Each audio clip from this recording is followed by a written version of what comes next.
Assalamualaikum warahmatullahi wabarakatuh. Anak-anak di sini pada pertemuan kali ini bab tentang iman kepada qada dan qadar. Nah, apa sih iman kepada qada dan qadar itu? Qada dan qadar adalah sama-sama takdir. Bedanya ada yang sudah ditetapkan oleh Allah, ada yang ketentuan yang bisa kita ubah sesuai dengan ikhtiar kita. Nah, qada dan qadar ini merupakan iman keenam, sebagaimana Nabi SAW bersabda ketika ditanya malaikat Jibril berkenaan dengan iman. Inna tu'minu billahi wa malaikati wa kutubi wa rasuli wal yaumil akhir wa tu'minuna bil qadri khairu wa syarrah. Maksudnya hendaknya kamu percaya kepada Allah, malaikatnya, kitabnya, rasul-rasulnya, hari akhirat, dan beriman pula dengan qadar atau ketentuan baik dan buruk. Nah, qada dan qadar. Kalau qadar itu dalam bahasa itu disebut hukum atau ketetapan. Secara istilah adalah ketetapan Allah sejak zaman azali sesuai dengan kehendaknya tentang segala sesuatu yang berkenaan dengan makhluk. Contohnya usia.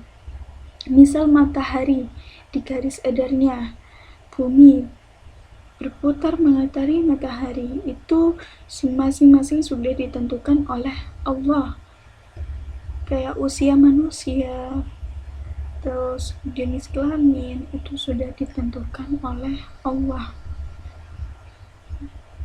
Kalau qadar yaitu hukum atau kepastian atau ketentuan suatu perkara mengikuti kadar yang tertentu.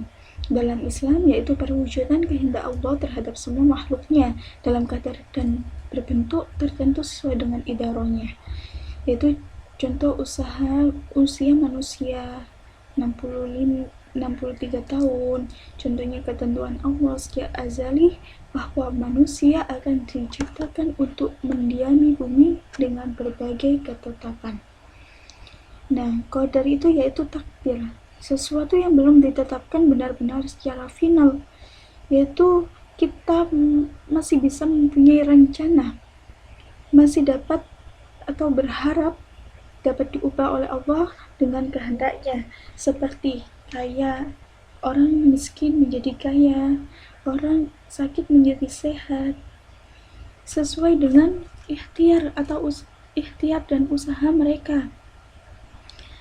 Orang bodoh menjadi pintar, itu bisa kita ubah, yaitu takdir atau qadar.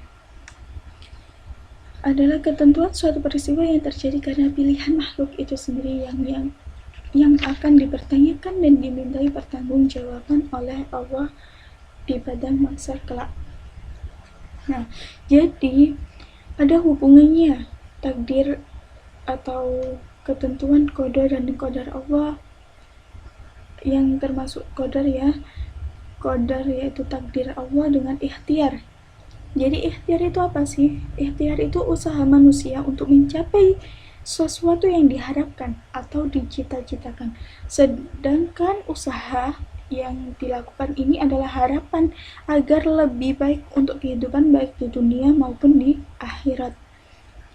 Nah, kalau misal kita menginginkan agar di masa depan menjadi orang yang pandai, orang yang sukses, maka kita harus berusaha keras, yaitu dengan belajar yang tekun, bekerja dengan keras, tetapi juga disertai dengan doa dan tawakal kepada Allah. Kalau ternyata usaha kita berhasil, maka itu merupakan hasil dari usaha kita sendiri dan atas kehendak Allah. Maka tetapi jika kita sudah berusaha keras, belajar dengan keras, bekerja dengan keras, dengan disertai doa, akhirnya tidak sukses atau hasil kita itu nol, maka yang kita lakukan adalah tetap menerima, tetap bersabar, dan terus berusaha lagi. Nah, jadi dapat kita simpulkan bahwa takdir berhubungan dengan ikhtiar itu sangat erat sekali. Artinya ikhtiar itu bukan menentang takdir, tetapi adalah bagian dari qada dan qadar Allah. Oleh karena itu, dalam menghadapi kehidupan manusia, diwajibkan berusaha dan berikhtiar. Selanjutnya, masalah sukses atau tidaknya diserahkan kepada Allah dengan cara bertawakal kepada Allah. Allah berfirman, "Fa'idza azamta fatawakkal 'alallah, innallaha yuhibbul mutawakkilin." Kemudian apabila kamu telah membulatkan tekad, maka bertawakallah kepada Allah. Sesungguhnya Allah menyukai orang-orang yang bertawakal kepadanya. Dalam surat Al-Imran ayat 159. Nah, adapun dalil takdir Allah, inna kulla syai'in khalaqahu biqadarin. Sesungguhnya kami menciptakan segala sesuatu menurut ukuran atau sesuai kadar kemampuan atau sesuai kemampuan manusia tersebut, batas kemampuannya. Nah, takdir itu ada dua, takdir mubram dan mu'ahlak. Kalau mubram itu tidak dikaitkan dengan ikhtiar manusia, contohnya kematian, jodoh, kiamat, dan lain sebagainya. Kalau mu'ahlak itu yang usaha yang dikaitkan dengan usaha atau ikhtiar manusia, yaitu kemintaran tadi, kekayaan, gitu, dan lain sebagainya. Hikmahnya itu apa? Melatih diri untuk bersyukur dan bersabar, menjauhi diri dari sifat sombong dan putus asa. Karena kita tidak boleh berputus asa.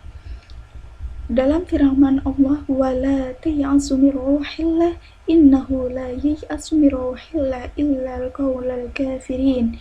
Jangan kamu berputus asa dari rahmat Allah, sesungguhnya tiada berputus asa dari rahmat Allah melainkan kaum yang kafir. Itu terdapat dalam surat Yusuf ayat 87.